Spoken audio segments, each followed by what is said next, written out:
Pour alimenter un méthaniseur, il faut des lisiers, des fumiers, des cultures intermédiaires, cives, cipans, cimes, des cultures dédiées limitées à 15% de l'ensemble, pour exemple du maïs ou de l'orge, des déchets d'abattoirs, des effluents d'industrie agroalimentaire, des déchets de la restauration et des collectivités.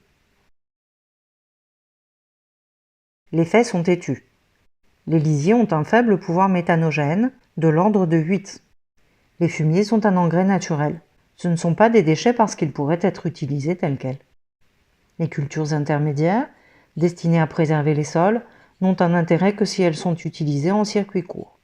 Les 15% de cultures dédiées sont de la production de déchets et concurrencent la production alimentaire humaine et animale. C'est souvent du maïs peu économe en eau.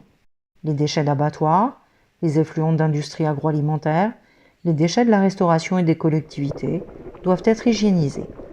Comme il faut les chauffer à 70 degrés, c'est un procédé énergivore. Il faut des camions pour acheminer les intrants d'origine végétale et pour transporter sous forme de soupe les intrants hygiénisés. Leur passage répété provoque une détérioration des routes, souvent trop étroites pour assurer une circulation sereine. Généralement, leur entretien est à la charge du contribuable. Tous les sites de méthanisation dégagent des odeurs nauséabondes. Celles-ci sont principalement liées au stockage des lisiers, des fumiers et à l'ensilage des intrants trop souvent mal réalisés qui pourrissent sur place. CO2, largué à l'atmosphère pendant le transport, pendant l'épuration du méthane et pendant le brûlage en torchère. Fuite de méthane estimée à 4,8%, jamais contrôlée. Le digestat produit génère, au niveau de son stockage, des émanations d'azote, d'ammoniac et de méthane.